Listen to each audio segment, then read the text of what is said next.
Hello hello hi guys, welcome back to my YouTube channel Khan coaching classes. Myself Aftab Alam. दोस्तों, आज हम पढ़ेंगे class 12th का हिंदी का मैराथन क्लास। दोस्तों, ये मैराथन क्लास बहुत ही ज़बरदस्त मैराथन क्लास होने वाला है और इस मैराथन क्लास से आपको बोर्ड एग्ज़ाम में कहीं ना कहीं बहुत ज़्यादा बेनिफिट आपको देखने को मिलेंगे। दोस्तों, ये जो मैराथन क्लास है वो हिंदी के फर्स्ट पेपर का मैराथन क्लास होगा और हिंदी का जो सेकंड पेपर होगा दोस्तों, उसका मैराथन क्लास आपको अगले वीडियो में मिल जाएगा। ठीक है दोस्तों, तो दोस्तों समय न गवाते हुए हम इस वीडियो को स्टार्ट करते हैं। और स्टार्ट करने से पहले एक चीज़ आपसे गुजारिश करेंगे दोस्तों कि यदि अभी तक आप हमारे चैनल पर नए हैं तो हमारे चैनल को सब्सक्राइब कर लीजिए, बेल आइकन के बटन को दबा लीजिए ताकि आगे से आने वाले सारे वीडियो, सारे मैराथन क्लास आपको प्रोवाइड होते रहें। दोस्तों, हिंदी का भी मैराथन, इसका हिंदी का सेकंड पेपर का मैराथन आएगा, इसके बाद आपका अंग्रेजी का मैराथन आएगा। तो दोस्तों कहीं ना कहीं आपको बेनिफिट मिलेगा। तो दोस्तों सब्सक्राइब कर लीजिए और अपने दोस्त और जो भी आपके ग्रुप होंगे व्हाट्सअप में, ठीक है दोस्तों, फेसबुक पे आप शेयर करते रहिए ताकि ज़्यादा से ज़्यादा लोग इसे पढ़ सकें और वो इससे लाभान्वित हो सकें। तो चलिए दोस्तों, समय न गवाते हुए हम इस टॉपिक को स्टार्ट करते हैं। क्लास 12th का हिंदी का जो मैराथन क्लास है और ये 50 नंबर का मैराथन क्लास होगा दोस्तों, और बेहतरीन मैराथन क्लास होगा। और ये समझ लीजिए कि 50 नंबर में मुझे लगता है कि 43-44 नंबर हूबहू मैच करने हैं दोस्तों। कैसे वो हम आपको बताएंगे। तो चलिए दोस्तों, हम स्टार्ट करते हैं। मैराथन क्लास में आपको पढ़ना क्या है, क्योंकि देखिए पढ़ने के लिए तो बहुत सारी चीज़ें पढ़नी है, लेकिन एग्जाम टाइम में, अब 16 तारीख को एग्जाम है, 16 फरवरी को, तो 16 फरवरी को एग्जाम है। तो एग्जाम टाइम में हम क्या पढ़ के जाएं और कितना पढ़ के जाएं तो हमें बोर्ड एग्जाम में फ़ायदा हो। तो चलिए दोस्तों, समय नहीं गवाएंगे, सीधे सीधे टॉपिक पे आते हैं। और टॉपिक आता क्या है दोस्तों, पहला जो टॉपिक है दोस्तों वो हम चलिए स्टार्ट करते हैं गद्य से। ठीक है दोस्तों, गद्य से आपका आता है 10 नंबर का। ठीक है दोस्तों, गद्य से कितने नंबर का आता है, तो 10 नंबर का आता है। और आपको पता है दोस्तों कि आपके एग्जाम में दोस्तों 8 नंबर का आपके एग्जाम में ये संदर्भ लिखने के लिए आता है। ठीक है दोस्तों, आपके एग्जाम में 8 नंबर का संदर्भ लिखने के लिए आता है। तो सबसे पहले हम संदर्भ में ही स्टार्ट कर लेते हैं कि संदर्भ लिखा कैसे जाता है। पहले आप संदर्भ समझ लीजिए दोस्तों कि संदर्भ लिखा कैसे जाता है। तो देखिए दोस्तों, संदर्भ कैसे लिखा जाता है। चलिए, संदर्भ लिखते कैसे हैं, तो आप लिखेंगे प्रस्तुत गद्य से आया रहेगा तो आप लिखेंगे प्रस्तुत गद्यांश हमारी पढ़ी हुई, प्रस्तुत गद्यांश हमारी पढ़ी हुई पाठ्य पुस्तक हिंदी के गद्य खंड में संकलित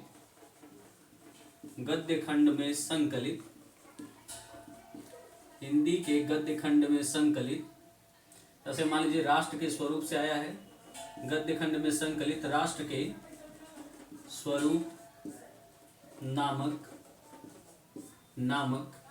पाठ से लिया गया है, राष्ट्र के स्वरूप नामक पाठ से लिया गया है। इसके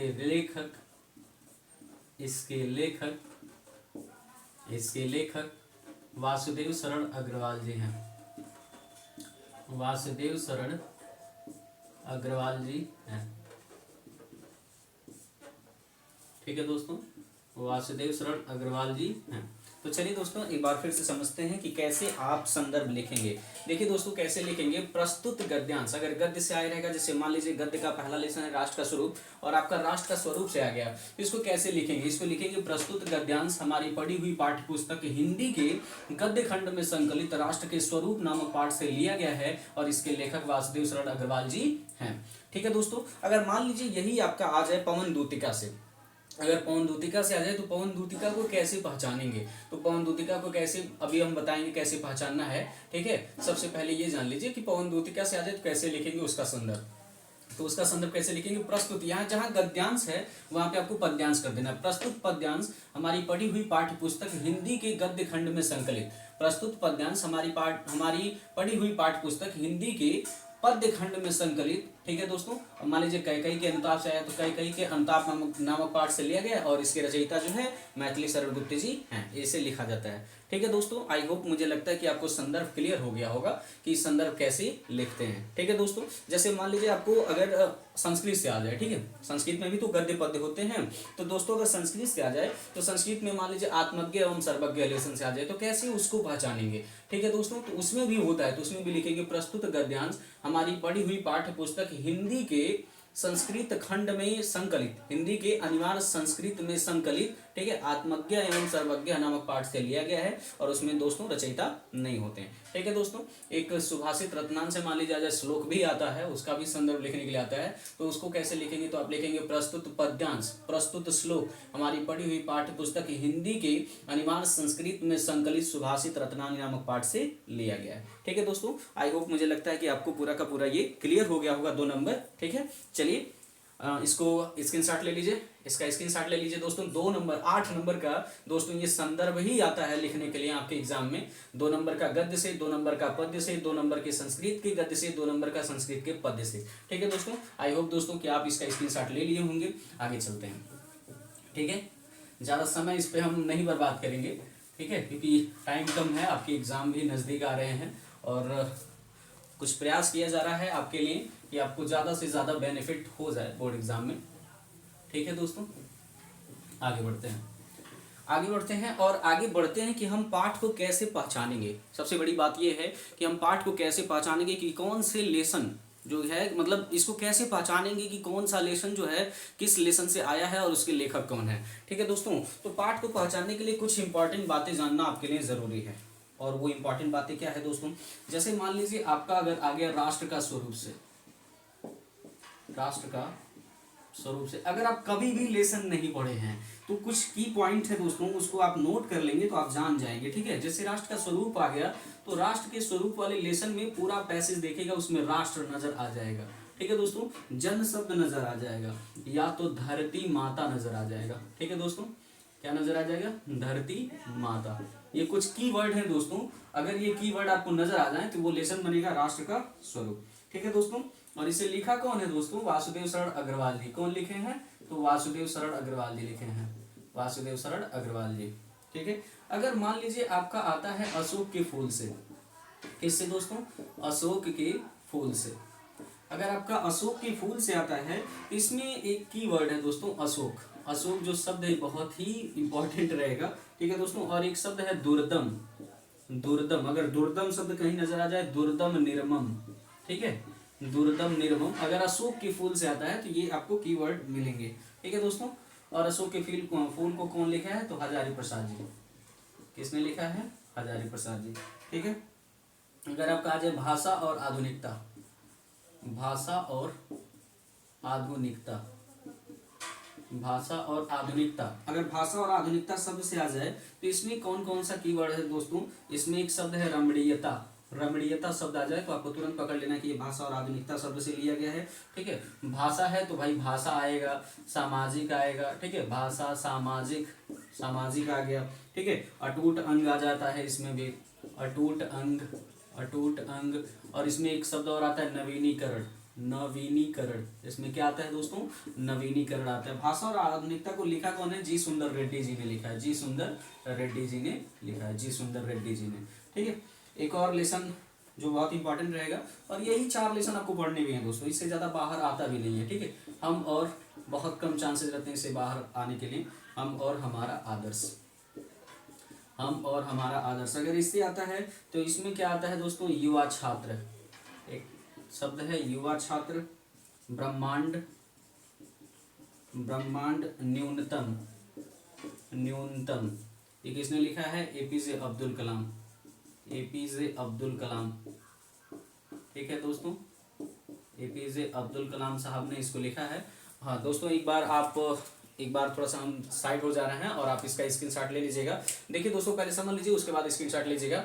गद्य के लेसन में आपको 4 लेसन पढ़ने हैं, चाहे आप सामान्य हिंदी पढ़ें, चाहे आप साहित्यिक हिंदी पढ़ें, इन 4 लेसनों में से आपको एक पैसेज तो मिलना ही मिलना है। ये समझ लीजिए दोस्तों 99.9%, 99.99% एकदम उम्मीद जता लीजिए कि एक पैसेज इन 4 लेसनों से आना ही आना है। ठीक है दोस्तों, और हर साल आते भी हैं, आप कोई भी क्वेश्चन पेपर उठा के देख लीजिएगा, हर साल पूछे जाते हैं। अगर आपका राष्ट्र का स्वरूप से आता है तो राष्ट्र के स्वरूप में क्या आपको पहचानना है कि अगर किसी भी पैसेज में आपको राष्ट्र शब्द मिल गया, जन शब्द मिल गया, धरती शब्द मिल गया या माता शब्द मिल गया, ठीक है, तो ये बनेगा राष्ट्र का स्वरूप। और राष्ट्र का स्वरूप किसने लिखा है दोस्तों? वासुदेव शरण अग्रवाल जी। अगर अशोक के फूल से आता है तो अशोक के फूल में 2 वर्ड बहुत कॉमन है। एक तो अशोक के फूल में अशोक जो शब्द है ये कॉमन है, और दुर्दम निर्मम ये शब्द अगर आपको नजर आ जाए तो हजारी प्रसाद द्विवेदी जी ने लिखा है, और पाठ का नाम है अशोक के फूल। ठीक है दोस्तों, अगर एक और लेसन है दोस्तों, भाषा और आधुनिकता। भाषा और आधुनिकता को कैसे पहचानेंगे? अगर किसी भी पैसेज में रमणीयता शब्द देखने को मिल जाए, भाषा सामाजिक शब्द देखने को मिल जाए, अटूट अंग देखने को मिल जाए, नवीनीकरण देखने को मिल जाए, तो वह बनता है दोस्तों भाषा और आधुनिकता। और भाषा और आधुनिकता को लिखा कौन है? प्रोफेसर जी सुंदर रेड्डी साहब ने इसको लिखा है। और दोस्तों अगर हम और हमारा आदर्श से आ जाए, जैसे महान एपीजे अब्दुल कलाम जी ने लिखा है, और इस लेसन को कैसे पहचानेंगे? तो इस लेसन को पहचानने का एक ट्रिक है दोस्तों। अगर किसी भी पैसेज में आपको युवा छात्र नजर आ गया, ब्रह्मांड शब्द नजर आ गया, या न्यूनतम शब्द नजर आ गया, तो बनता है कौन सा दोस्तों? हम और हमारा आदर्श। और इसे लिखा कौन है? Doctor APJ Abdul Kalam. ठीक है दोस्तों, आप इसका एक बार स्क्रीनशॉट ले लीजिए, एक बार स्क्रीनशॉट ले लीजिए दोस्तों, और आई होप, मुझे लगता है कि आप इसका स्क्रीनशॉट ले लिए होंगे। ठीक है दोस्तों, आगे बढ़ते हैं। और दोस्तों इसको पहचानना है।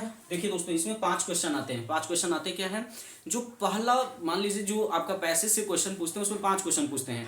एक होता है आपका पाठ का नाम पूछने के लिए, तो पाठ का नाम तो मैंने आपको बता दिया कैसे पकड़ेंगे कि कौन सा पाठ है और किसने लिखा है, तो मैंने आपको बता दिया। दूसरा, उसी में से क्वेश्चन आंसर पूछते हैं दोस्तों। आपको क्या करना है? पूरे पैसेज को ध्यान से पढ़िएगा, और पूरे पैसेज को ध्यान से पढ़ने के बाद क्या करेगा, उसके नीचे जो क्वेश्चन रहते हैं उनका आंसर उसी पैसेज में रहता है दोस्तों, उसी को छाट के लिखना रहता है। इतना तो आप बेसिकली कर लेंगे। आई होप, अगर आप नहीं भी कर पाते होंगे तो इसमें क्या करिएगा कि आप क्वेश्चन पढ़िएगा, क्वेश्चन का लाइन मैच कर लीजिएगा उसमें, और जहां से लाइन मैच करेगा वहां से आंसर लिख दीजिएगा दोस्तों, आपको नंबर मिल जाएगा। ठीक है दोस्तों, आई होप आप इसका स्क्रीनशॉट ले लिए होंगे। इसको मिटाते हैं। ठीक है, चलिए आगे बढ़ते हैं। ये हो गया दोस्तों गद्य से आपका 10 नंबर। ठीक है, इससे बाहर आई थिंक, मुझे लगता है दोस्तों ऐसा कोई सेट नहीं है जो इन 4 लेसनों से बाहर आया होगा। अभी तक तो नहीं आया है, आगे आ जाएगा वो अलग बात है, लेकिन 99 पॉइंट मैंने कह दिया ना दोस्तों, 99.99% दोस्तों ये 4 लेसन बहुत ही इंपॉर्टेंट हैं, इसलिए इसको बोर्ड एग्जाम में जाने से पहले एक बार जरूर देख लीजिएगा। ठीक है दोस्तों, आगे बढ़ते हैं। आगे बढ़ते हैं दोस्तों, अगला। अब देखिए दोस्तों, जैसे गद्य से आया, जैसे आपका गद्य से आया उसी तरीके से आपका पद्य से भी आता है 10 नंबर का। ठीक है, पद्य से भी आता है पहचानने के लिए। अब पद्य से भी पहचानने के लिए आएगा तो इसको कैसे पहचानेंगे भाई? पद्य से भी तो 10 नंबर का आना है, और पद्य से जो 10 नंबर का आना है इसको कैसे आप पहचानेंगे? तो इसको देख लीजिए दोस्तों, पद्य से 10 नंबर आएगा, इसको कैसे पहचानेंगे वो जरा सा आप एक बार ध्यान दे लीजिए।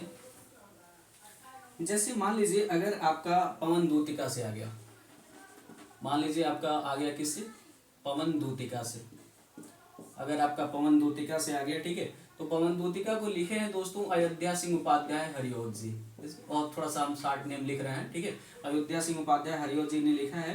तो इससे अगर आ गया तो इसको कैसे पहचानेंगे? पवन दूतिका शब्द दोस्तों, पवन शब्द अगर नजर आ जाए, ठीक है, और अगर खिन्ना शब्द नजर आ जाए, खिन्ना, ठीक है दोस्तों, लज्जाशील शब्द, ये तो बहुत ही इंपॉर्टेंट है दोस्तों। लज्जाशील मुझे लगता है कि किसी न किसी सीट में ये जरूर आएगा, लज्जाशील। ठीक है दोस्तों, उपवन शब्द नजर आ जाए, अगर उपवन शब्द नजर आ जाए, सतपुष्प नजर आ जाए, क्या दोस्तों?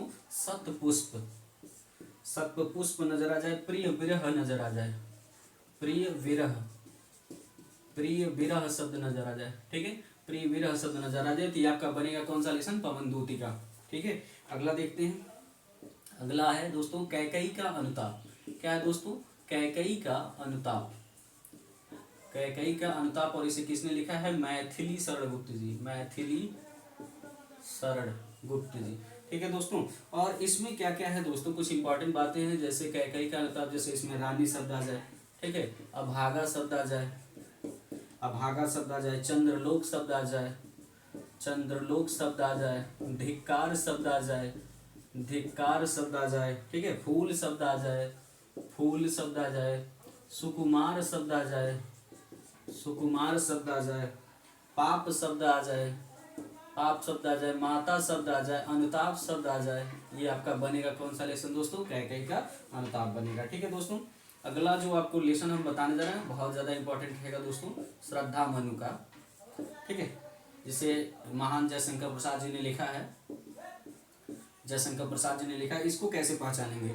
अगर कहीं भी आपको लेसन में मिल जाए अभिराम शब्द, घनश्याम शब्द, घनश्याम शब्द, अभिराम मिल जाए, घनश्याम मिल जाए, तपस्वी मिल जाए, क्या मिल जाए?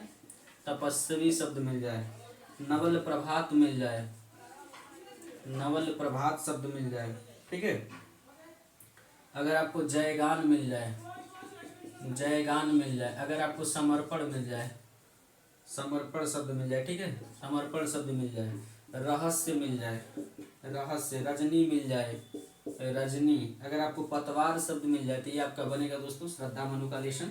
दो लेसन और बहुत ज़्यादा इंपॉर्टेंट रहेंगे दोस्तों, 5 ही लेसन आपको देखना है। ठीक है, 2 लेसन और देख लीजिए क्योंकि काफ़ी ज़्यादा बड़ा है। एक और लेसन है दोस्तों नौका विहार, इसको सुमित्रानंदन पंत जी ने लिखा है। अगर इसमें आपको मिल जाए कहीं भी उज्ज्वल, उज्ज्वल शब्द मिल जाए, ठीक है, लहर शब्द मिल जाए, लहर शब्द मिल जाए, धार शब्द मिल जाए, द्वीप शब्द मिल जाए, उज्ज्वल, लहर, धार, द्वीप शब्द मिल जाए तो आपका बनेगा नौका विहार। एक और शब्द दोस्तों बहुत बार पूछा जाता है इससे, अभिनव मनुष्य, अभिनव मनुष्य, इसका एक जो स्टंजा है दोस्तों बहुत ही ज़्यादा बार आता है। ठीक है, रामधारी सिंह दिनकर जी का लिखा हुआ है। और सावधान मनुष्य वाला जो इसमें आप एक बार देख लीजिएगा, सावधान मनुष्य।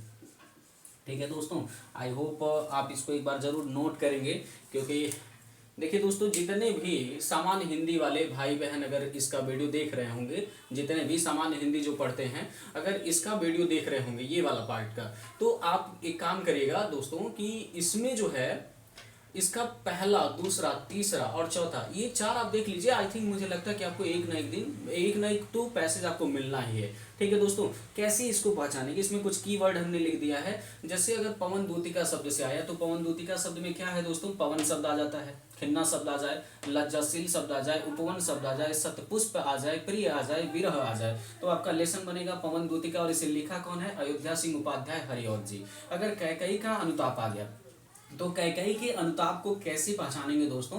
कैकेयी के अनुताप में दोस्तों अगर कहीं भी पैसेज में आपको रानी मिल जाए, अभागा शब्द मिल जाए, चंद्रलोक शब्द मिल जाए, धिक्कार मिल जाए, फूल मिल जाए, सुकुमार मिल जाए, पाप मिल जाए, माता मिल जाए, अनुताप मिल जाए, तो आपका बनेगा मैथिली शरण गुप्त जी का एक लेसन है कैकेयी का अनुताप। ठीक है दोस्तों, ये बहुत ही इंपॉर्टेंट रहेगा श्रद्धा मनु का। अगर कहीं भी अभिराम शब्द आ जाए, घनश्याम आ जाए, तपस्वी आ जाए, नवल प्रभात आ जाए, जयगान आ जाए, समर्पण आ जाए, रहस्य आ जाए, रजनी आ जाए, पतवार आ जाए, तो आपका बनेगा जयशंकर प्रसाद जी का श्रद्धा मनु। और नौका विहार में अगर अगर आपको कहीं भी लहर शब्द आ जाए, धार आ जाए, द्वीप आ जाए, उज्ज्वल आ जाए, तो आपका बनेगा नौका विहार। और इसे लिखे कौन है? सुमित्रानंदन पंत जी। और रामधारी सिंह दिनकर जी का दोस्तों एक बहुत ही फेमस चैप्टर है अभिनव मनुष्य, और उसमें एक बहुत ही फेमस अगर कहा जाए तो ये बहुत ही बोर्ड एग्जाम के दृष्टिकोण से बहुत ज़्यादा इंपॉर्टेंट है कि अगर कहीं भी किसी पैसेज में आपको सावधान मनुष्य नजर आ जाए तो आपको तुरंत जान जाना है दोस्तों कि वह कौन सा लेसन है, अभिनव मनुष्य। और इसे लिखा कौन है? इसे लिखे हैं रामधारी सिंह दिनकर जी। ठीक है दोस्तों, आई होप मुझे लगता है कि आप इसका स्क्रीनशॉट ले लिए होंगे। एक बार स्क्रीनशॉट ले लीजिए दोस्तों, एक बार जरूर स्क्रीनशॉट ले लीजिए। और जो भी लोग दोस्तों ये वीडियो देख रहे होंगे शुरू से लास्ट तक देखेगा, क्योंकि अंत स्टार्टिंग से लेकर के अंत तक बने रहिएगा। और पूरा जो टॉपिक हम आज आपको कवरअप कराने वाले बहुत ज़्यादा इंपॉर्टेंट रहेंगे दोस्तों। और बोर्ड एग्जाम में जाने से पहले एक बार जरूर एक नज़र इसको देख लीजिएगा, आपको फ़ायदा बहुत ज़्यादा मिलेगा। आई होप दोस्तों इसका आप स्क्रीनशॉट ले लिए होंगे। आगे बढ़ते हैं, चलिए दोस्तों आगे चलते हैं, क्योंकि समय बहुत मूल्यवान है दोस्तों। एक ही चीज़ पे ज़्यादा समय हम आपको बर्बाद नहीं कराएंगे, आपके पास टाइम भी कम है। आगे चलते हैं, आगे देखते हैं दोस्तों, अगले टॉपिक को समझते हैं। अगला टॉपिक है क्या? ठीक है, चलिए आगे चलते हैं दोस्तों। अगला जो टॉपिक हमारा रहेगा, ठीक है दोस्तों, अगला जो टॉपिक है वो है जीवन परिचय। ठीक है दोस्तों, अब बहुत सारे लेसन है तो बहुत ज़्यादा लोगों का ये रहता है कि सर क्या जीवन परिचय याद करके जाएं तो मैच कर जाए। ठीक है दोस्तों, जीवन परिचय ये आपका आता है 5 नंबर का गद्य से और 5 नंबर का पद्य से।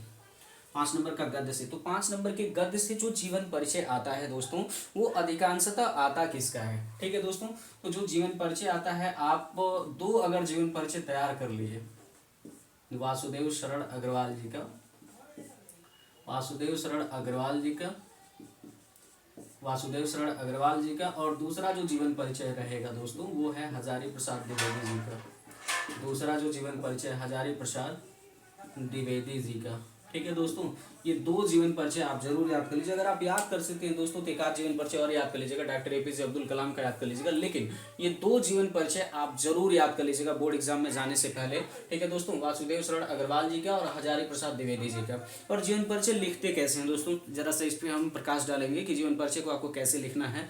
तो देखिए दोस्तों, जीवन परिचय में मेन बातें लिखी जाती है और लिखा क्या जाता है कि जैसे मान लीजिए वासुदेव शरण अग्रवाल जी हैं तो इनका जन्म कहाँ हुआ, इनके माता पिता का क्या नाम था, ठीक है, इनकी मृत्यु कब हुई, और इन्होंने प्रारंभिक शिक्षा कहाँ से ग्रहण किया, और ये कौन कौन से विद्यालय में पढ़े, इनकी शादी कब हुई, शादी का डेट क्या था, इनके कितने बच्चे हुए, इनके बच्चों का क्या नाम था, और इन्हें अगर किसी सम्मान से नवाजा गया होगा तो कौन कौन से सम्मान से इन्हें नवाजा गया था। ठीक है दोस्तों, ये सारी चीज़ें लिखा जाता है और ये आगे चल करके क्या बने। ठीक है दोस्तों, और इसके बाद पूरा जीवन परिचय लिखने के बाद आपको कुछ कृतियां भी लिखना होता है दोस्तों, एक दो कृतियां भी आप याद कर लीजिएगा। और इसके अतिरिक्त दोस्तों आप नीचे वाले टॉपिक पे आएगा तो उसमें लिखेगा हिंदी साहित्य में स्थान। जैसे मान लीजिए वासुदेव शरण अग्रवाल जी हैं तो उनका हिंदी साहित्य में क्या स्थान है, तो क्या मायने रखते हैं हिंदी साहित्य के लिए, तो ये भी आपको लिखना है। और इस तरीके से अगर आपको ऐसे लिखते हैं तो आई थिंक मुझे लगता है कि आपको 5 में 5 या 5 में 4, 4.5 आपको जरूर नंबर मिलेंगे। ठीक है दोस्तों, ये दो जीवन परिचय जरूर आप याद कर लीजिएगा। आगे देखते हैं दोस्तों, अगला जो जीवन परिचय है दोस्तों वो है पद्य से। अगला जो जीवन परिचय है दोस्तों वो आपका है किससे, पद्य से। और पद्य से जो जीवन परिचय रहेगा दोस्तों वो बहुत ज़्यादा इंपॉर्टेंट रहेगा।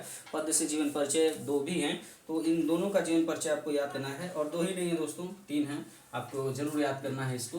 पहला तो रामधारी सिंह दिनकर जी का, बहुत ज़्यादा इंपॉर्टेंट रहेगा, रामधारी सिंह दिनकर जी का, रामधारी सिंह दिनकर जी का पद्य से जीवन परिचय। दूसरा दोस्तों सुमित्रा नंदन पंत का, सुमित्रा नंदन पंत जी का, सुमित्रा नंदन पंत जी का दूसरा जीवन परिचय है। और इनका जो है मैथिली शरण गुप्त का, मैथिली शरण गुप्त का, मैथिली शरण गुप्त जी का ये जीवन परिचय। आप 3 जीवन परिचय इसे जरूर याद कर लीजिएगा, ये बहुत बार बोर्ड एग्जाम में पूछे गए हैं दोस्तों। अगर आप याद कर सके तो और कर लीजिएगा, लेकिन इन 3 लोगों का जीवन परिचय आप बोर्ड एग्जाम में जाने से पहले एक नज़र जरूर देख लीजिएगा पद्य से। ठीक है, पद्य से 5 नंबर का जो जीवन परिचय वो किससे किससे ज़्यादातर पूछे जाते हैं दोस्तों। देखिए, हम ये तो नहीं कहेंगे कि ये हूबहू आ जाए, लेकिन अधिकांशतः जब आप कोई भी आप मॉडल पेपर पलट के देखेंगे तो आपको ये सेट में ये कहीं ना कहीं इन तीनों जीवन परिचयों से आपको देखने को जरूर मिलेंगे। ठीक है दोस्तों, तो एक बार जरूर बोर्ड एग्जाम में जाने से पहले एक नज़र इसको देख लीजिएगा। रामधारी सिंह दिनकर जी का जीवन परिचय, सुमित्रा नंदन पंत जी का जीवन परिचय, मैथिली शरण गुप्त जी का जीवन परिचय, और इनका जीवन परिचय कैसे लिखेंगे अभी बताए हैं दोस्तों कि जीवन परिचय लिखने के लिए कैसे लिखा जाता है। आप कैसे लिखेंगे दोस्तों जीवन परिचय, इनका जन्म कब हुआ, कहाँ हुआ, किस गांव में हुआ, इनके माता पिता का क्या नाम था, और इनकी प्रारंभिक शिक्षा कहाँ हुई, और ये इनका मतलब किसी विद्यालय में पढ़े होंगे तो उस विद्यालय का क्या नाम था, ग्रेजुएशन कहाँ से किए थे, और कौन सी उपाधि से नवाजा गया, कब किस सन में इनकी शादी हुआ, इनके कितने बच्चे थे, इनके बच्चों का क्या नाम था, इनकी मृत्यु कब हुई। और इसके अतिरिक्त इनकी कुछ कृतियाँ लिखेंगे और आप लिखेंगे हिंदी साहित्य में स्थान इनका। ठीक है दोस्तों, हिंदी साहित्य में अगर कोई स्थान इनका है तो वो आप भी नोट करेंगे। एक बार आप इसका स्क्रीनशॉट ले लीजिए दोस्तों, एक बार जरूर इसका स्क्रीनशॉट ले लीजिए। ठीक है दोस्तों, एक बार जरूर इसका स्क्रीनशॉट ले लेंगे क्योंकि दोस्तों बहुत ज़्यादा इंपॉर्टेंट रहेगा ये। एक बार स्क्रीनशॉट ले लीजिए। ठीक है दोस्तों, आई होप मुझे लगता है कि आप इसका स्क्रीनशॉट ले लिए होंगे, आई होप मुझे लगता है कि आप इसका स्क्रीनशॉट ले ली होंगी। आगे बढ़ते हैं दोस्तों, आगे चलते हैं। ठीक है, आगे चलते हैं दोस्तों। आगे देखा जाए कि आगे दोस्तों ये देखिए 20 नंबर का हमने आपको कवर अप करा दिया। ठीक है, अब देखिए दोस्तों आगे आता क्या है, आगे दोस्तों आता है कहानी लिखने के लिए। अब कहानी क्या आता है दोस्तों, तो गोरखपुर जिले में दोस्तों 2 कहानी चलती है, 2 कहानी, बहादुर और दोस्तों पंचलाइट, बहुत ज़्यादा इंपॉर्टेंट रहेगा, बहादुर और पंचलाइट।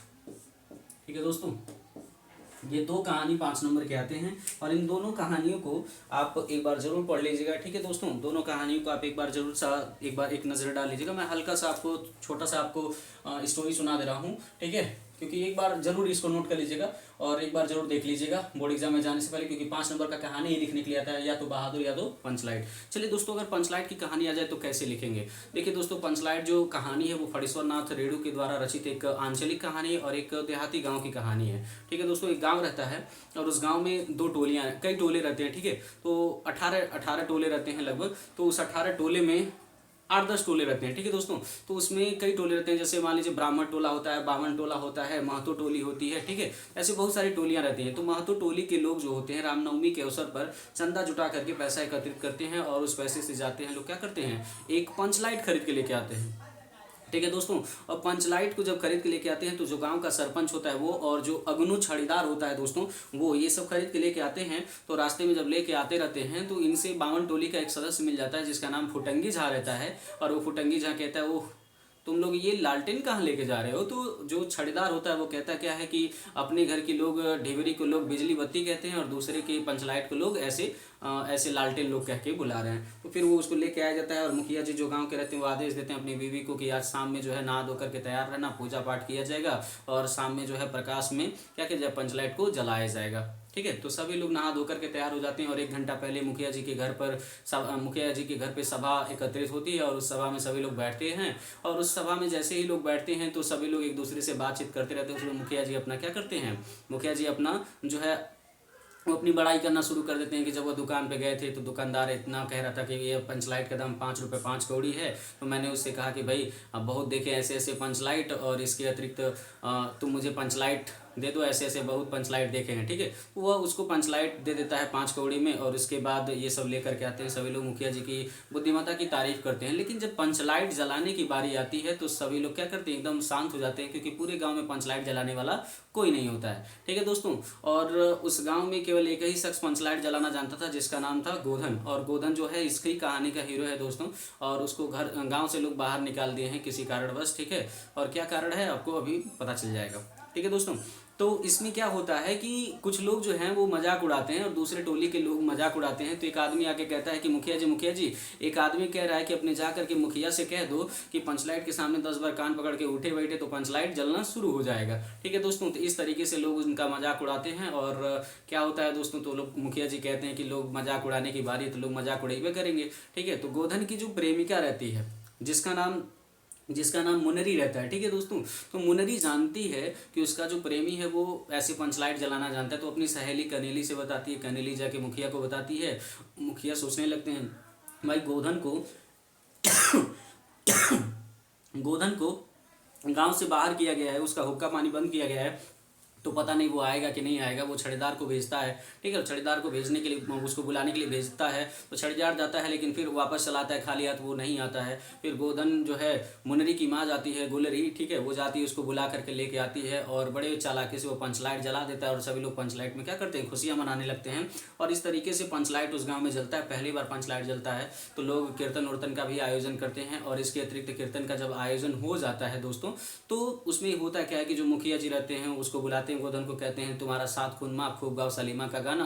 ठीक है, और उसके बाद जो है जो गुलरी काकी रहती हैं, मुनरी की जो माँ रहती हैं, वो उसको खाने पर रात में इनवाइट करती हैं और कहानी यहीं पे समाप्त हो जाती है। ठीक है दोस्तों, मैं आपको बहुत ज़्यादा शार्ट में सुना दिया हूँ। ठीक है, तो इसका डिटेल एक बार आप पढ़ लीजिएगा। ठीक है, अगली जो कहानी है वो है बहादुर की। और बहादुर की कहानी भी थोड़ा सा हल्का सा जान लीजिए दोस्तों, थोड़ा सा शार्ट ही हम सुनाएंगे क्योंकि कहानी तो बड़ी है लेकिन बहुत ज़्यादा बड़ा भी वीडियो बनाना उचित नहीं रहेगा दोस्तों, बोरिंग होने लगता है। तो इसलिए थोड़ा सा शार्ट ही में सुन लीजिए। बहादुर जो कहानी है दोस्तों, ये आपकी जो कहानी वो मतलब आपके गोरखपुर ही ज़िले की है। ठीक है, तो गोरखपुर ज़िले की है। तो इस कहानी में हुआ क्या है, तो इस कहानी में दोस्तों एक दिल बहादुर नाम का लड़का रहता है, नेपाली लड़का रहता है। ठीक है दोस्तों, तो वो जो नेपाली लड़का रहता है दिन भर इधर उधर घूमता रहता है, दिन भर वो घूमता रहता है। तो उसका बचपन का नाम दिल बहादुर रहता है। वो दिन भर पक्षियों को पकड़ता रहता है, पेड़ों पर चढ़ता रहता है, उनके अंडों को पकड़ता रहता है, उनके घोंसलों से अंडों से निकाल करके खेलता रहता है। एक दिन हुआ क्या दोस्तों कि जो बहादुर है उसके पिताजी नहीं है, उसके पिताजी आर्मी रेजिमेंट में एक सैनिक थे और एक युद्ध में वो मारे गए थे। तो इसकी माँ ही इसका देखभाल कर रही थी। ठीक है दोस्तों, तो एक दिन हुआ क्या कि जो दिल बहादुर था उसकी जो भैंस थी एक बार चरने गई तो वो कुछ कर दी, तो ये अपने भैंस को मार दिया। तो भैंस जो है भागते भागते ये इसकी माँ के पास आई। तो इसकी माँ को ऐसा लगा कि शायद दिल बहादुर इसे बहुत मारा है। तो इसकी माँ गई और पूरा उसको जबरदस्त पिटाई की। जबरदस्त पिटाई करने के बाद उसे अधमरा जान करके ऐसे खेत में ही छोड़ दी और खेत में छोड़ के चली आई। बहादुर जो बेचारा था बिल्कुल करहाता हुआ उठ नहीं सका, और रात में जब वो उठ करके आया घर तो अपनी माँ की हांडी से क्या किया, पैसा चुराया, और पैसा चुराने के बाद वहाँ नेपाली बस स्टेशन पर गया, वहाँ से पकड़ करके वो बस स्टेशन पकड़ करके आया कहाँ, गोरखपुर। तो गोरखपुर जब आया तो क्या हुआ, गोरखपुर आया तो यहाँ पर गोरखपुर में आने के बाद यहाँ पर जो इनकी गोरखपुर में आने के बाद यहाँ पे एक जो राइटर थे उनकी जो बीवी रहती हैं दोस्तों, तो उनकी बीवी से मुलाकात होती है, ठीक है। तो ये सब उनको उसको क्या करते हैं, नौकरी पे रख लेते हैं, और नौकरी पे रखने के बाद उसको नौकरी चाकरी करने लगते हैं, लेकिन बाद में उसकी बहुत ज़्यादा पिटाई करते हैं, ठीक है। इतना ज़्यादा पिटाई करते हैं कि बेचारा वो एकदम फ्रस्ट्रेट हो जाता है। फ्रस्ट्रेट होने के बाद एक दिन वो क्या करता है, घर छोड़ करके भाग जाता है। कहानी काफ़ी लंबी है दोस्तों, मैंने हल्का फुल्का आपको छोटा सा शार्ट में ही सुनाया है। तो ये दोनों कहानी आप पढ़ लीजिएगा बोर्ड एग्जाम दृष्टिकोण से, बहादुर और पंचलाइट, की 5 नंबर का आना ही आना है दोस्तों, ठीक है। दोस्तों आगे चलते हैं, अगली जो कहानी आती है वो आती है आपकी खंड काव्य से। अगर गोरखपुर जिले के बच्चे इस वीडियो को देख रहे होंगे दोस्तों, उनके खंड काव्य में उनके जिले में पढ़ाया क्या जाता है, त्यागपथी। क्या पढ़ाया जाता है दोस्तों, त्यागपथी, ठीक है दोस्तों। त्यागपथी एक कहानी चलती है आपके गोरखपुर जिले में, त्यागपथी कहानी चलती है। तो ये त्यागपथी कहानी को एक बार बोर्ड एग्जाम में जाने से पहले जरूर एक नज़र इसको देख लीजिएगा, ठीक है दोस्तों। बोर्ड एग्जाम में जाने से पहले एक नज़र इसको जरूर देख लीजिएगा, त्यागपथी को। और ये गोरखपुर जिले के लिए दोस्तों, दूसरे जिले के बच्चे दूसरा कहानी चलता होगा उनके जिले में, तो वो अपने टीचर से जाकर के संपर्क कर लेंगे। तो इसमें त्यागपथी में क्या आता है दोस्तों, हर्षवर्धन का कैरेक्टर जो इस कहानी का हीरो है, हर्षवर्धन का कैरेक्टर, या तो राजश्री का कैरेक्टर, ठीक है दोस्तों, राजश्री का कैरेक्टर, या तो इसका द्वितीय सर्ग क्या आता है, द्वितीय सर्ग आता है, बहुत बार पूछा जाता है द्वितीय सर्ग, या तो हर्षवर्धन का कैरेक्टर, या तो राजश्री का कैरेक्टर, या तो द्वितीय सर्ग। और इसमें 5 सर्ग हैं दोस्तों। चलिए हल्का सा इसका स्टोरी जान लेते हैं, बहुत ज़्यादा आपको डिटेल नहीं लेके जाएंगे, हल्का सा ही हम आपको समझाएंगे, ताकि आपको हल्का फुल्का अगर आप पढ़े होंगे तो आपको याद आ जाएगा, ठीक है दोस्तों। ये तो कहानी स्टार्ट होती है हर्षवर्धन से। जब हर्षवर्धन शिकार खेलने में बिजी थे तो उनका जो सेनापति होता है वो सूचना लेके जाता है कि महाराज आपके पिताजी काफ़ी अस्वस्थ हैं और आप घर चलिए, क्योंकि आपके पिताजी की तबीयत ठीक नहीं है, ठीक है दोस्तों। तो जो हर्षवर्धन रहते हैं वो हर्षवर्धन जो हैं, उनके पिताजी का नाम भाग्यवर्धन, इनके पिताजी का नाम प्रभाकर वर्धन है, ठीक है। माता जी का नाम यशोमती है, ठीक है। तो ऐसे इनकी माता जी का नाम यशोवती है, तो इनके एक भाई हैं जिनका नाम राज्यवर्धन है, इनकी बहन है राजश्री, ठीक है। तो इसमें होता क्या है कि इनके जो भाई हैं उत्तरापथ पर घोड़ों से आक्रमण करने गए होते हैं, और ये बेचारे क्या करते हैं, शिकार खेलने जाते हैं। तो पता चलता है कि इनके पिताजी की तबीयत खराब है, तो अपने पिताजी को ठीक करने के लिए वो शिकार उकार खेलना छोड़ करके चले आते हैं तुरंत महल, और अपने पिताजी को भरसक ठीक करने का प्रयास करवाते हैं, डॉक्टर को बुलाते हैं, लेकिन उनके पिताजी ठीक नहीं होते। इसी बीच उनकी जो माता जी रहती हैं वो करती क्या है, वो डिसाइड कर लेती है कि अपने उनके पिताजी के मरने से पहले वो आत्मदाह कर लेंगे। और उनके पिताजी के मरने से पहले वो आत्मदाह का प्लान जब बनाते थे, पत्र लिखते अपने भाई को राजवर्धन को, आप जल्द से जल्द चले आइए राजमहल, क्योंकि माताजी जो है मरने का प्लान बना ली हैं। तो उनके आने से पहले ये मर जाती हैं, और इनके मरने के कुछ दिनों के बाद इनके पिताजी की भी मौत हो जाती है। दोनों का क्रियाक्रम करके यह दुखी मन से राजमहल वापस लौटते हैं। कहानी का पहला सर्ग यही समाप्त होता है। दूसरा सर्ग में होता क्या है दोस्तों, जब राज्यवर्धन आते हैं तो दोनों एक दूसरे जो है भाई आपस में बातचीत करते हैं, और राज्यवर्धन कहते हैं कि वैराग्य धारण कर लेंगे और वह युद्ध नहीं करेंगे, ठीक है। उसी दौरान इन्हें सेनापति से यह सूचना मिलता है कि इनकी बहन को अगवा कर लिया गया है, और इनके बहन का जो पति है गृहवर्मन, ठीक है, उसको मार दिया गया है, ठीक है। तो मालव राज ने उनको बंदी बना लिया है। तो यह जो वैराग्य धारण का प्लान होता है दोस्तों इनका राज्यवर्धन का, तो प्लान त्याग देते हैं, और प्लान त्यागने के बाद वह चल देते हैं, पूरी सेना लेकर के चढ़ाई कर देते हैं। ये जाते हैं, युद्ध लड़ते हैं, युद्ध में विजय तो प्राप्त कर लेते हैं, लेकिन धोखे से उनको मार दिया जाता है। फिर इन्हें सूचना मिलता है कि आपके बड़े भाई राजवर्धन की हत्या हो गई थी। विशाल सेना लेकर के जाते हैं आक्रमण करने, लेकिन रास्ते में पता चलता है कि इनकी बहन जो है आत्मदाह करने गई हैं, फांसी लगाने गई हैं। तो ये उस पर आक्रमण करने का जो प्लान होता है वो कैंसिल कर देते हैं, और अपनी बहन को बचाने जाते हैं। इनकी बहन जो है आत्मदाह करने जाती हैं, फांसी लगाने जाती हैं, तब यह वहाँ पहुँच करके अपनी बहन को बचा करके वापस लेकर के थानेश्वर आते हैं। कहानी का यह दूसरा सर्ग होता है। और कहानी का तीसरा सर्ग जो है दोस्तों, हर्षवर्धन 6 सालों तक लगातार बिहार, मिथिला, बल्लभ, सोरठ ये सारे राज्यों को जीत लेते हैं, और इन राज्यों को जीतने के बाद सब राज्यों के राजाओं को राज्य सौंप देते हैं, लेकिन उन्हें हिदायत भी देते हैं कि तुम्हारे राज्य में कभी भी किसी गरीब दुखियारी को कोई दिक्कत नहीं होना चाहिए, ठीक है दोस्तों। तो ऐसे करके वो राज्य सबको सौंप देते हैं, और जब सबको राज्य सौंप देते हैं तो उसमें होता क्या है कि एक बार एक राज्य की लड़की ने पसंद आ देती है जिसका नाम दुर्गावती रहता है, उससे इनका विवाह होता है। इनके 2 बच्चे होते हैं, भाग्यवर्धन और कल्याणवर्धन। तो इनकी जो 2 शादी होती है, चूंकि कई राज्यों को जीते बहुत सारे मंत्री भी हो जाएंगे, तो अरड़ाश्रवा इनका एक मंत्री रहता है, इनके बेटों को मार देता है और मार के भाग जाता है, ठीक है दोस्तों। तो एक चौराहे पर कई दिनों से ढूंढ रहे थे, एक चौराहे पर उनसे उसकी मुलाकात हो जाती है, तो ये बीच चौराहे पर उसको मार देते हैं, और कहानी पे यहाँ पे तीसरा सर्ग समाप्त होता है। कहानी के चौथा सर्ग जो है वह राजश्री का और राजश्री का और दिवाकर का जो है, ये दोनों के वार्तालाप से शुरू होता है। दिवाकर जो होते हैं वो राजश्री को यह समझाते हैं कि तुम जो है भगवान बुद्ध की शरण में आ जाओ, भगवान बुद्ध की उपासना करो।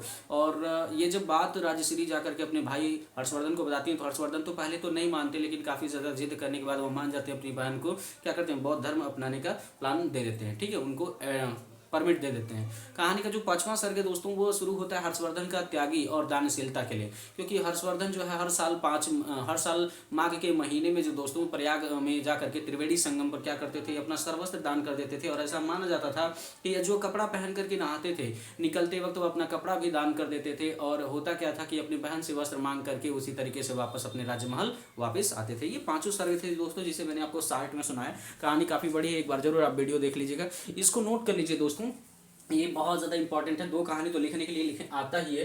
त्यागपति का जो हर्षवर्धन का कैरेक्टर है, राजश्री का कैरेक्टर है, और जो द्वितीय सर्ग है जो मैंने अभी आपको बताया बहुत ज़्यादा इंपॉर्टेंट है। इसको एक बार आप नोट कर लीजिए, ठीक है दोस्तों, इसको एक बार आप नोट कर लीजिए।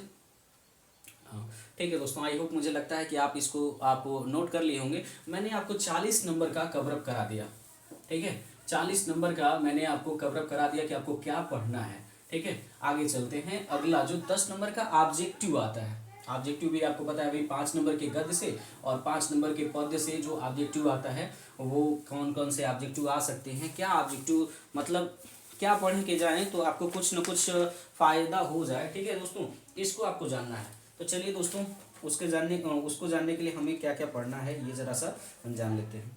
तो दोस्तों ये तो नहीं कहेंगे कि आपको 10 में 10 मिल जाए, लेकिन कोशिश किया गया है कि आपको बेनिफिट ज़्यादा से ज़्यादा हो, ठीक है दोस्तों। गद्य से 5 नंबर का आता क्या है, गद्य से जो 5 नंबर का आता है, आई होप आपको पता होगा भाई गद्य से 5 नंबर के लिए थोड़ा सा काफ़ी ज़्यादा मशक्कत करना पड़ेगा। और गद्य से 5 नंबर के लिए आता क्या क्या है, ठीक है दोस्तों।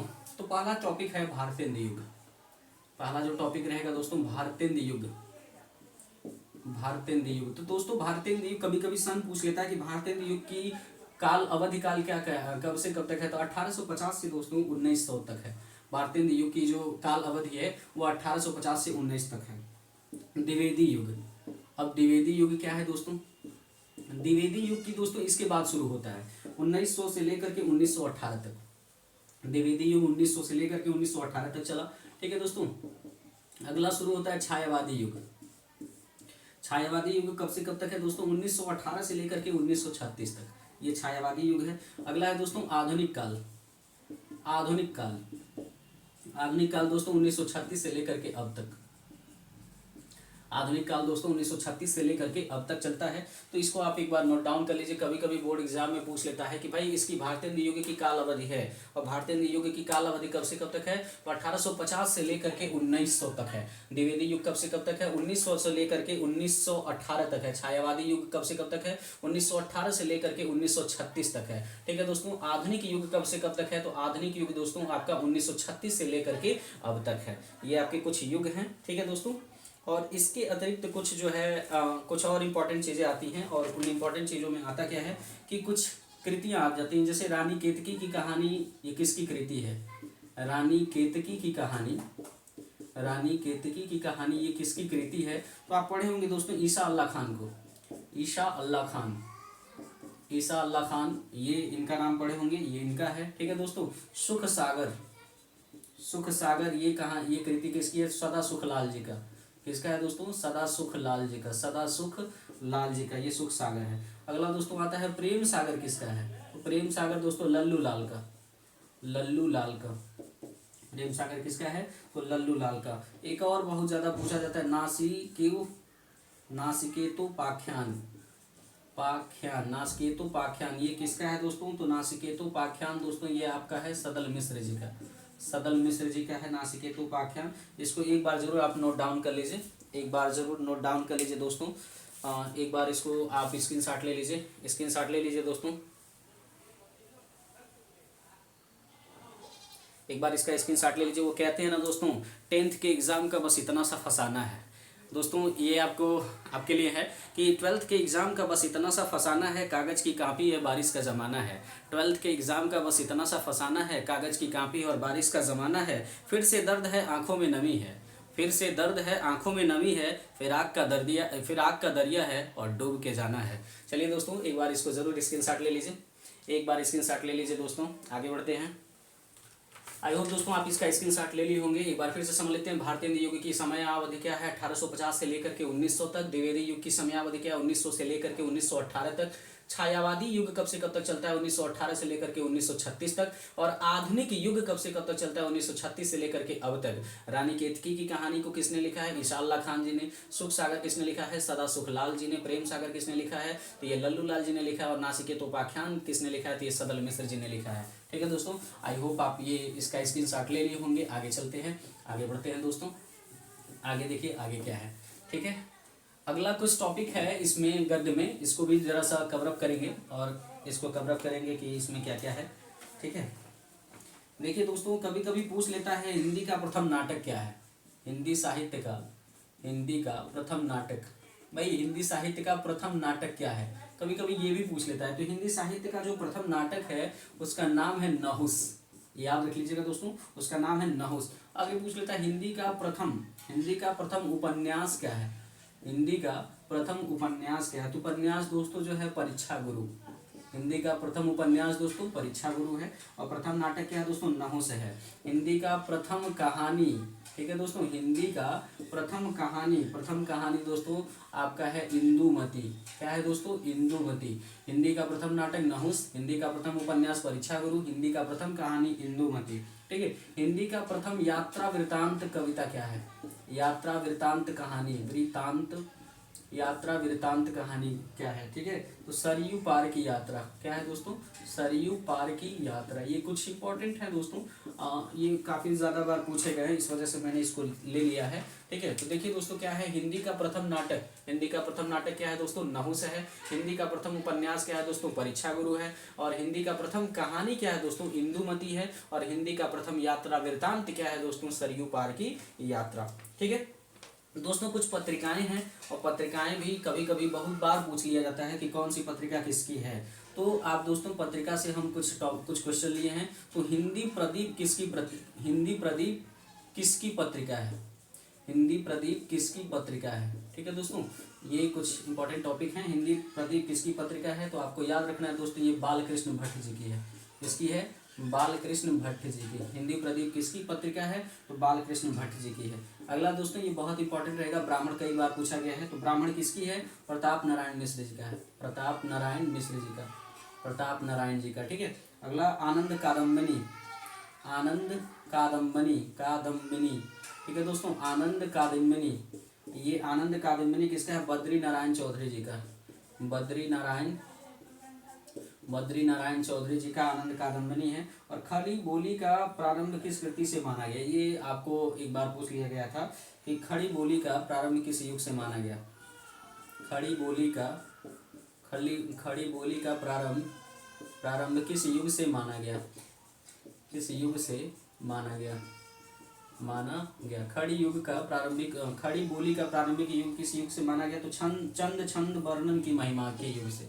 चंद छंद वर्णन की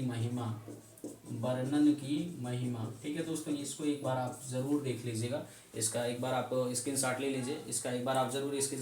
दोस्तों कि ये क्या है, एक बार स्क्रीनशॉट ले लीजिए, तब तक साहित्य डाल लिया जाए दोस्तों मार्कर में। ठीक है दोस्तों, एक बार स्क्रीनशॉट जरूर ले लीजिए। हिंदी का प्रथम नाटक क्या है दोस्तों? तो हिंदी का प्रथम नाटक आपका नहुस है। ठीक है दोस्तों, हिंदी का प्रथम उपन्यास क्या है? तो हिंदी का प्रथम उपन्यास दोस्तों परीक्षा गुरु है। ठीक है, और हिंदी का प्रथम कहानी क्या है? तो हिंदी का प्रथम कहानी दोस्तों आपका है इंदुमती। ठीक है, और इसके अतिरिक्त हिंदी का प्रथम यात्रा वृतांत क्या है? तो सरयू पार की यात्रा है। और इसके अतिरिक्त दोस्तों इसकी अतिरिक्त भी कुछ चीज़ें हैं। ठीक है, उस पर भी कवरअप करेंगे। हिंदी प्रदीप किसकी पत्रिका है? तो हिंदी प्रदीप दोस्तों ये है बालकृष्ण भट्ट जी की पत्रिका। और ब्राह्मण किसकी पत्रिका है? तो ये है दोस्तों आपका प्रताप नारायण मिश्र जी का। ठीक है, प्रताप नारायण मिश्र जी का ब्राह्मण है। और इसके अतिरिक्त आनंद कादम्बिनी किसका है? तो ये बद्री नारायण चौधरी जी का है आनंद कादम्बिनी। और इसके अतिरिक्त दोस्तों आनंद कादम्बिनी के अतिरिक्त, ठीक है, खड़ी बोली का प्रारंभ किस युग से माना जाता है? तो खड़ी बोली का जो प्रारंभ है ये आपका माना जाता है चंद छंद वर्णन की महिमा के युग से ये आपका माना जाता है। ठीक है, आगे बढ़ते हैं। आई होप दोस्तों आप इसका स्क्रीनशॉट जरूर ले लिए होंगे। आगे चलते हैं। आगे बढ़ते हैं दोस्तों, अगला कुछ टॉपिक भी कवर अप कराना है अभी, उसमें भी बहुत ज़्यादा इंपॉर्टेंट, ये सारे दोस्तों कुछ इंपॉर्टेंट क्वेश्चन लिए गए हैं। आई होप, मुझे लगता है कि आपको उम्मीद रहेगा कि बोर्ड एग्जाम में कुछ न कुछ तो मैच करे ये ऑब्जेक्टिव वाले पोर्शन से। और 10 नंबर का आता है तो मान के चलिए 5-7 नंबर तो मैच करने ही करने हैं लगभग।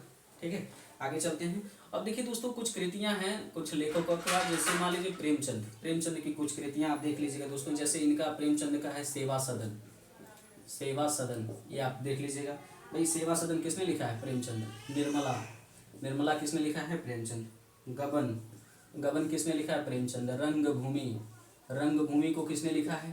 प्रेमचंद। ठीक है, कर्मभूमि, गोदान, कर्मभूमि गोदान, ये सब किसने लिखा है? मुंशी प्रेमचंद जी ने लिखा है। ठीक है, अगला जो है दोस्तों जयशंकर प्रसाद जी का दोस्तों कुछ कविताएं आप याद कर लीजिएगा। जैसे कंकाल, तितली। अगला जो है इरावती, कंकाल, तितली, इरावती, ये कुछ कविताएं हैं इनकी दोस्तों। इसको एक बार आप एक नज़र देख लीजिएगा बोर्ड एग्जाम में जाने से पहले। अगला कविता है दोस्तों निराला जी का दोस्तों, सूर्यकांत त्रिपाठी निराला जी का अप्सरा। ठीक है दोस्तों, अप्सरा। अलका, निरुपमा। ठीक है, निरुपमा। और अगला दोस्तों है प्रभावती, क्या है दोस्तों? प्रभावती। ठीक है, प्रभावती। ठीक है, ये अगला है। और अगला है दोस्तों इलाचंद्र जोशी जी का, और इलाचंद्र जोशी जी का क्या है दोस्तों? बहुत ज़्यादा बार पूछा जाता है, जहाज का पंछी। ठीक है, जहाज का पंछी या घृणापथ, जहाज का पंछी या घृणापथ। ठीक है, अगला जो है दोस्तों राहुल सांकृत्यायन जी का, कृत्यायन। और राहुल सांकृत्यायन जी का क्या है दोस्तों? इनका है मधुर स्वप्न, जय, योद्धेय, जीने के लिए। ठीक है दोस्तों, अगला है घुमक्कड़ शास्त्र।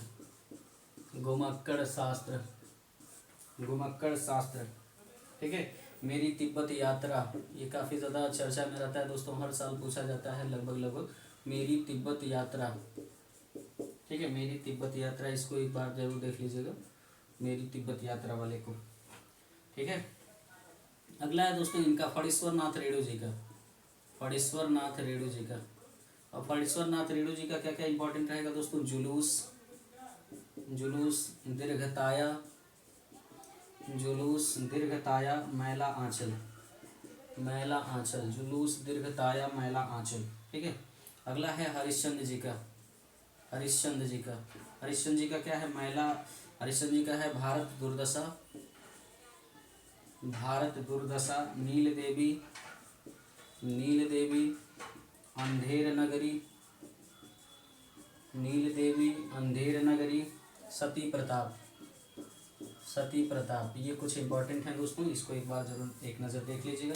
ठीक है, अगला है महादेवी वर्मा का, ये बहुत ज़्यादा इंपॉर्टेंट भी रहती है दोस्तों। महादेवी वर्मा जी का क्या क्या है? पथ के साथी। ठीक है, अतीत के चलचित्र,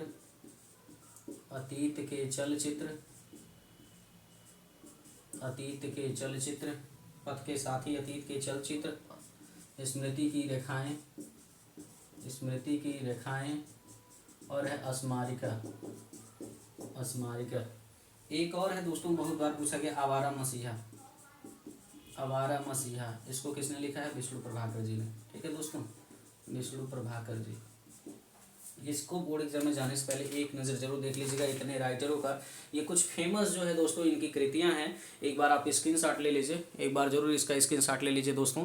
देखिए दोस्तों, हम एक बार आपको बता भी दे रहे हैं कि प्रेमचंद ने क्या क्या लिखा था? सेवा सदन, निर्मला, गबन, रंगभूमि, गोदान, कर्मभूमि, ये काफ़ी ज़्यादा इनके फेमस कृतियां हैं। जयशंकर जी ने कंकाल, तितली, इरावती, निराला जी ने अप्सरा, अलका, निरुपमा, प्रभावती, इलाचंद्र जोशी जी जहाज का पंछी, घृणापथ, राहुल सांकृत्यायन जी मधुर स्वप्न, जय, योद्धेय, जीने के लिए, घुमक्कड़ शास्त्र, मेरी तिब्बत यात्रा, फणीश्वर नाथ रेणु जी ने लिखा था जुलूस और दीर्घताया मैला आंचल, हरिश्चंद्र जी भारत दुर्दशा, नील देवी, अंधेर नगरी, सती प्रताप, और महादेवी वर्मा जो दोस्तों हैं ये पथ के साथ ही अतीत के चलचित्र, स्मृति की रेखाएं और स्मारिका आवारा मसीहा किसने लिखा है? तो विष्णु प्रभाकर जी ने लिखा है। एक बार आप इसका स्क्रीनशॉट ले लीजिए, एक बार स्क्रीनशॉट जरूर ले लीजिए दोस्तों, ठीक है। आप आई होप स्क्रीनशॉट ले लिए होंगे। आगे बढ़ते हैं दोस्तों। हमने आपको 45 नंबर कवरअप करा दिया, ठीक है दोस्तों। 45 नंबर पूरा का पूरा हमने आपको कवरअप करा दिया। 5 नंबर का और पढ़ना है दोस्तों, और वो आता है दोस्तों पद्य से। भाई जिस तरीके से गद्य से आपका आता है उसी तरीके से पद्य से भी तो आता है। पद्य से भी आपका आता है क्वेश्चन लिखने के लिए भाई ऑब्जेक्टिव। तो पद्य से क्या क्या आता है उसको भी जरा एक नज़र हम डाल लेते हैं कि पद्य से क्या क्या आता है, ठीक है। पद्य से भी कुछ चीज़ें आती हैं दोस्तों, इसको भी आप देख लीजिए। अब पद्य से भी आता है कि भाई आदिकाल की समयावधि क्या है? आदिकाल की समयावधि क्या है? तो आदिकाल की जो समयावधि दोस्तों 700 से लेकर के 1400, 700 से लेकर के 1400, ठीक है दोस्तों। ये समयावधि ही आता है भक्ति काल। और भक्ति काल की समयावधि क्या है दोस्तों? 1400 से लेकर के 1700, ठीक है। भक्ति काल का 1400 से लेकर के 1700। रीतिकाल, रीतिकाल की समयावधि क्या है दोस्तों? तो 1700 से लेकर के 1800, 1700 से लेकर के 1850 तक, ठीक है। और उसके बाद आधुनिक काल, आधुनिक काल की समयावधि क्या है? 1850 से लेकर के अब तक, 1850 से लेकर के अब तक, ठीक है। तो ये है 1850 से लेकर के अब तक। ये कुछ चीज़ें हैं, इसको आप नोट कर लीजिए, इसको आप नोट कर लीजिए दोस्तों। जैसे अगला है दोस्तों सदर्शन किसने लिखा है? काफ़ी ज़्यादा बार पूछा गया है सदर्शन किसने लिखा है, तो इसको लिखे हैं खत्री साहब जी, ठीक है। सदर्शन किसने लिखा है? खत्री साहब जी। अगला है साकेत, साकेत किसने लिखा है दोस्तों? मैथिली शरण गुप्त जी ने लिखा है साकेत, ठीक है। मैथिली शरण गुप्त जी ने, मैथिली शरण गुप्त जी ने साकेत लिखा है। अगला है तार सप्तक, तार सप्तक, ठीक है। ये किसने लिखा है? तो भाई अज्ञे जी ने लिखा है तार सप्तक। परिप्रवास, परिप्रवास ये किसने लिखा है दोस्तों? हरिऔध जी ने लिखा है। अयोध्या सिंह उपाध्याय, हरिऔध जी। परिप्रवास हरिऔध जी, ठीक है। अगला है दोस्तों कादम्बनी पत्रिका, कादम्बनी पत्रिका, कादम्बनी पत्रिका, कादम्बनी पत्रिका ये किसने लिखा है? तो कादम्बनी पत्रिका जो है भारतेंद्र जी ने लिखा है, ठीक है। एक बार इसको आप जरूर देख लीजिएगा, भारतेंद्र युग, भारतेंद्र जी, ठीक है। भारतेंद्र हरिश्चंद्र, ठीक है, इन्होंने लिखा है। तो एक बार इसका आप स्क्रीनशॉट ले लीजिए। भाई आदिकाल की समयावधि क्या है? तो आदिकाल की समयावधि 700 से लेकर के 1400 ईसा, 1400 ईसा पूर्व है, ठीक है। आदिकाल की समयावधि 700 से लेकर के 1400। और उसके बाद भक्ति काल का क्या है? 1400 से लेकर के 1700। रीतिकाल का क्या है समयावधि? 1700 से लेकर के 1850 तक। आधुनिक काल का समयावधि क्या है? 1850 से लेकर के अब तक। और सदर्शन किसने लिखा है? खत्री साहब। साकेत किसने लिखा है? मैथिली शरण गुप्त जी। तार सप्तक के लेखक कौन है? अज्ञे जी। परिप्रवास के लेखक कौन है? हरिऔध जी। कादम्बनी पत्रिका के लेखक कौन है? भारतेंद्र जी, ठीक है। इसमें कुछ और जो है दोस्तों कुछ इंपॉर्टेंट लिखवाएंगे। आई होप आप इसका स्क्रीनशॉट ले लिए होंगे। आगे चलते हैं, 2-3 बातें और जानना है, आपका 50 नंबर कवरअप हो जाएगा, ठीक है दोस्तों। आगे चलते हैं, 2-3 बातें और जानना है। और वो 2-3 बातें क्या है दोस्तों, एक बार जरूर आप एक नज़र देखेंगे। देखिए दोस्तों, जयशंकर प्रसाद की कुछ कृतियाँ आप याद कर लीजिएगा जो बहुत बार पूछी गई हैं, जयशंकर प्रसाद जी का। और जयशंकर प्रसाद जी की कुछ कृतियाँ क्या है? जैसे आंसू, ठीक है, आंसू, कामायनी, कामायनी, लहर, ये कुछ इनकी फेमस कृतियाँ जो बहुत बार पूछा जाता है, ठीक है। निराला जी की कुछ फेमस कृतियाँ हैं जैसे परिमल, परिमल, परिमल, गीतिका, गीतिका, अनामिका, अनामिका, परिमल, गीतिका, अनामिका, ठीक है। पंत जी की इनकी भी बहुत फेमस कुछ है, ग्रंथि, ग्रंथि, पल्लव, पल्लव, गुंजन, गुंजन, ये कुछ इनकी फेमस है। महादेवी वर्मा जी का कुछ फेमस है दोस्तों इसमें, महादेवी वर्मा जी का निहार, निहार, रश्मि, रश्मि, नीरजा, नीरजा, सांध्य गीत, सांध्य गीत, ठीक है। एक बहुत फेमस और चीज़ है दोस्तों, सरस्वती पत्रिका के संपादक, सरस्वती पत्रिका के संपादक, सरस्वती पत्रिका के संपादक कौन है दोस्तों? तो आपको पता होना चाहिए दोस्तों, महावीर प्रसाद द्विवेदी जी। कौन है दोस्तों? महावीर प्रसाद द्विवेदी जी, सरस्वती पत्रिका के संपादक। आई होप दोस्तों आप एक बार जरूर इसका पहले स्क्रीनशॉट ले लीजिए, फिर उसके बाद हम समझते हैं, ठीक है। देखिए दोस्तों, जयशंकर प्रसाद जी का क्या है? जयशंकर प्रसाद जी का दोस्तों आंसू है, कामायनी है, लहर है। उसके बाद निराला जी का क्या है? परिमल है, गीतिका है, अनामिका है। और सुमित्रानंदन पंत जी का क्या है? ग्रंथि है, पल्लव है, गुंजन है। महादेवी वर्मा जी का क्या है? निहार है, रश्मि है, नीरजा है, सांध्य गीत है। और सरस्वती पत्रिका के संपादक कौन है दोस्तों? ये महावीर प्रसाद द्विवेदी जी का है, ठीक है दोस्तों। वो कहते हैं ना दोस्तों, कुछ बनना है तो समंदर बनो, कुछ बनना है तो समंदर बनो, लोगों के पसीने छूट जाने चाहिए आपकी औकात नापते नापते। ठीक है दोस्तों, कुछ बनना है तो समंदर बनो, लोगों के पसीने छूट जाने चाहिए आपकी औकात नापते नापते। तो चलिए दोस्तों, इसी शुभकामना के साथ आज का वीडियो यहीं समाप्त होता है। दोस्तों फिर मिलते हैं आपसे नेक्स्ट वीडियो में। Till then take care, bye bye दोस्तों।